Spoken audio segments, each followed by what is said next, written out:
जब भी देश के एलीट कमांडो का नाम आता है, सबसे जाबाज सिपाही कहे जाने वाले एनएसजी नेशनल सिक्योरिटी गार्ड या ब्लैक कैट कमांडोज का नाम जरूर आता है। तो आइए आज जानते हैं कि आखिर किस भट्टी से तपकर ये कमांडो निकलते हैं। एनएसजी का गठन भारत की स्पेशल फोर्सेस से कुछ बेस्ट जवानों को चुनकर किया जाता है।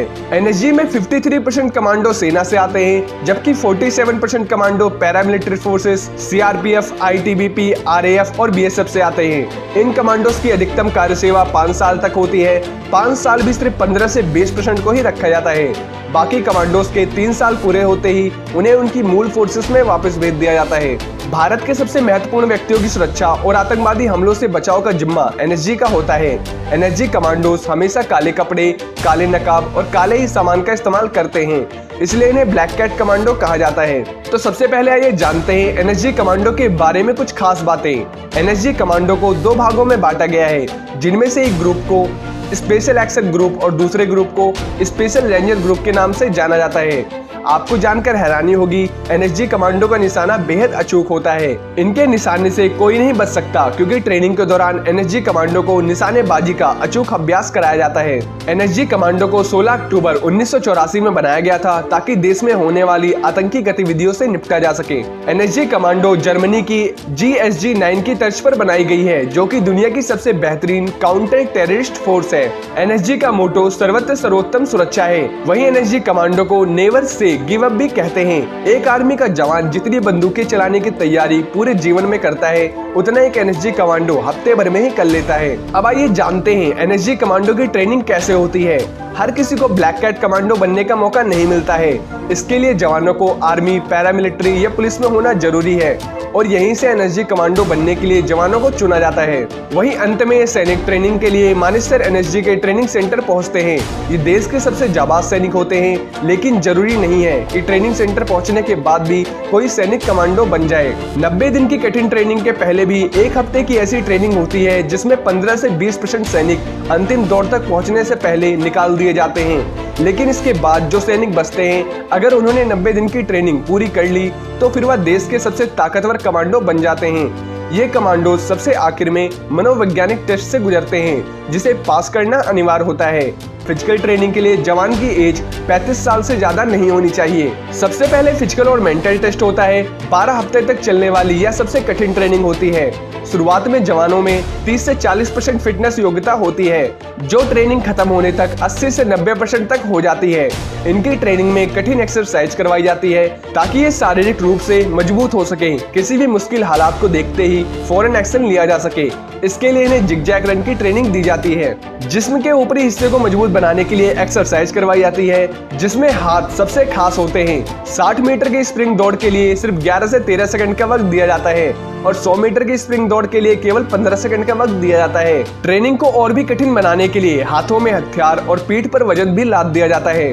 एक बंदर की तरह रस्सी के सहारे एक स्थान से दूसरे स्थान पर जाना भी कमांडो की ट्रेनिंग का हिस्सा है। इसके बाद बारी आती है इंक्लाइंड पुशअप्स करने की। फिर कॉन्फिडेंस बढ़ाने के लिए इन्हें 9 फीट के गड्ढे को फांदना होता है।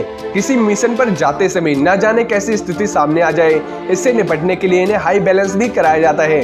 पैरेलल ड्रॉप के जरिए कमांडो के शरीर को और अधिक मजबूत बनाया जाता है। स्पाइडर वेबनेट के जरिए ऊपर चढ़ना और फिर दूसरी ओर से नीचे उतरना हाथों की पकड़ को मजबूत बनाने का काम करता है। रस्सी के सहारे चढ़कर 26 फुट की ऊंची दीवार फांदना भी इनके लिए जरूरी होता है। 60 फीट ऊंची दीवार चढ़ने की यह प्रैक्टिस पहाड़ पर चढ़ने का एहसास कराती है। आसमान से सीधे किसी कमरे में घुसना हो तो उसके लिए भी इन्हें ट्रेनिंग दी जाती है। इसके बाद बारी आती है एक्शन की। भले ही इनके हाथों में हथियार ना हो, लेकिन कमांडो दुश्मन को मार गिराने की ताकत रखते हैं। इसमें कई तरह की मार्शल आर्ट कलाएं भी सिखाई जाती हैं। दुश्मन के हाथों से चाकू छीनकर कैसे उसी का गला काटना है, ये खतरनाक तरीका भी इन कमांडो को सिखाया जाता है। किसी विमान के हाईजैक हो जाने की स्थिति से कैसे निपटना है, इसके लिए भी इन्हें खास तरह की ट्रेनिंग दी जाती है। एक बनावटी प्लेन की मदद से ऐसी स्थिति से निपटने की ट्रेनिंग दी जाती है। एनएसजी कमांडो को एक गोली से एक जान लेने की ट्रेनिंग दी जाती है। या कहा जा सकता है कि आपातकालीन स्थिति में ये कमांडो सिर्फ एक गोली चलाकर किसी आतंकवादी को ढेर कर सकते हैं।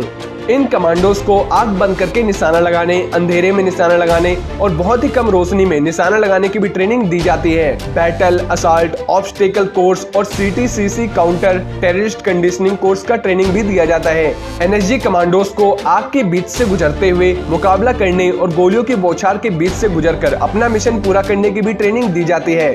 इतना ही नहीं, हथियार के साथ और हथियार के बिना दोनों तरह के मुकाबले से निपटने की भी इन्हें ट्रेनिंग दी जाती है। NSG जवानों को खतरनाक रास्तों, बारूदी सुरंग वाले रास्तों, हमलावरों से घिर जाने की स्थिति में ड्राइविंग की भी ट्रेनिंग दी जाती है। देश का इकलौता नेशनल बॉम्ब डेटा सेंटर भी NSG के पास है। इस सेंटर में आतंकवादियों द्वारा किए गए बम धमाकों और अलग अलग आतंकी गुटों के हमला करने के तरीकों पर रिसर्च की जाती है। NSG को आतंकवादी हमले की स्थिति में आतंकवादियों पर काबू पाना, बंधक बनाए गए लोगों को छुड़ाना, बम की पहचान करना, ऐसे बहुत से ट्रेनिंग दिया जाता है। अब आइए जानते हैं NSG कमांडो कौन कौन से वेपन्स इस्तेमाल करते हैं। MP5 assault rifle, Glock pistol, corner shotguns NSG commando इस्तेमाल करते हैं। अब आइए जानते हैं NSG कमांडो ने आज तक कौन कौन से बड़े मिशंस को अंजाम दिया है।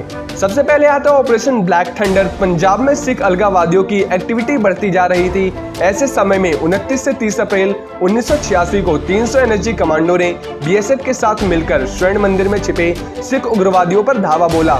1984 के सेन अभियान ऑपरेशन ब्लू स्टार की तुलना में यह ऑपरेशन काफी अलग रहा, क्योंकि इस दौरान गुरुद्वारे को बहुत कम नुकसान पहुंचा था। गुरुद्वारे को उग्रवादियों से मुक्त कराकर 1 मई 1986 को पंजाब पुलिस को सौंप दिया गया। इस दौरान करीब 300 सिख उग्रवादी पकड़े गए। खास बात यह थी, NSG कमांडो के स्पेशल ट्रेनिंग के कारण कोई भी घायल या कोई मौत नहीं हुई थी। ऑपरेशन अश्वमेध, इंडियन एयरलाइंस के प्लेन बोइंग 737 को हाईजैक करने के बाद NSG कमांडो ने 24 से 25 अप्रैल 1993 को ऑपरेशन अश्वमेध शुरू किया। अमृतसर में इस प्लेन पर 141 यात्री सवार थे। ऑपरेशन के दौरान 2 हाईजैकर्स, जिसमें उनका सरगना मोहम्मद यूसुफ साहब भी शामिल था। इस दौरान किसी भी बंधक को नुकसान नहीं पहुंचा था। वहीं 2002 अक्षरधाम हमला। अक्टूबर 2002 में 2 आतंकियों ने गुजरात में अक्षरधाम मंदिर परिसर पर हमला कर दिया। ऑपरेशन के दौरान 1 कमांडो शहीद हो गया। बाद में एक और जख्मी जवान ने दम तोड़ दिया। सुबह होने तक दोनों आतंकी मारे जा चुके थे और ऑपरेशन सफल होने की घोषणा की गई थी। वहीं 2008 मुंबई हमला। 29 नवंबर 2008 को मुंबई में कई जगहों पर हमले किए गए। आतंकियों के सफाई और बंधकों को मुक्त कराने के लिए ऑपरेशन ब्लैक टोर्नेडो और ऑपरेशन साइक्लोन चलाया गया। ऑपरेशन के दौरान 2 जाबाज कमांडो शहीद हो गए। हालांकि कमांडोज की मदद से 600 से ज्यादा बंधकों को छुड़ाया गया। कमांडोज ने 900 से ज्यादा कमरों की तलाशी ली और 9 आतंकियों को मौत के घाट उतार दिया था। वहीं 2016 पठानकोट हमला। पठानकोट हमले के दौरान NSG के साथ मिलकर चलाए गए ऑपरेशन में 6 आतंकियों को मार गिराया गया। 1 मृत आतंकी के शरीर में फिट किए गए IED में विस्फोट के कारण लेफ्टिनेंट कर्नल निरंजन सिंह शहीद हो गए थे और इस दौरान यूनिट के 12 लोग घायल भी हुए। अब आइए जानते हैं NSG कमांडो की सैलरी क्या होती है। ब्लैक कैट कमांडो का वेतन 84,000 रुपए प्रति माह से शुरू होकर 2.5 लाख रुपए प्रति माह तक होता है। इन्हें औसत वेतन प्रति माह लगभग 1.5 लाख रुपए मिलता है। इसके अलावा कई तरह की सुविधाएं और भत्ते भी दिए जाते हैं। सेनाओं में कम से कम 10 साल की सेवाएं देने के बाद कमांडोज की ट्रेनिंग में भाग लिया जा सकता है और कमांडो को उनकी रैंक तथा अनुभव के आधार पर भी वेतन बढ़ाकर दिया जाता है। तो दोस्तों, कैसी लगी आपको वीडियो कमेंट बॉक्स में जरूर बताएं। अगर आप इसके अलावा और भी वेपन और आर्मी से जुड़ी वीडियो देखना चाहते हैं तो आप हमारे दूसरे चैनल आर्मी ज्ञान को देख सकते हैं। और इस वीडियो से जुड़े आपके मन में कोई भी क्वेश्चन या क्वायरी हो तो आप हमसे कमेंट बॉक्स में पूछ सकते हैं। हम आपको जवाब देने की पूरी कोशिश करेंगे। अगर वीडियो पसंद आई हो तो चैनल को लाइक एंड शेयर सब्सक्राइब जरूर करें। जय हिंद, जय भारत।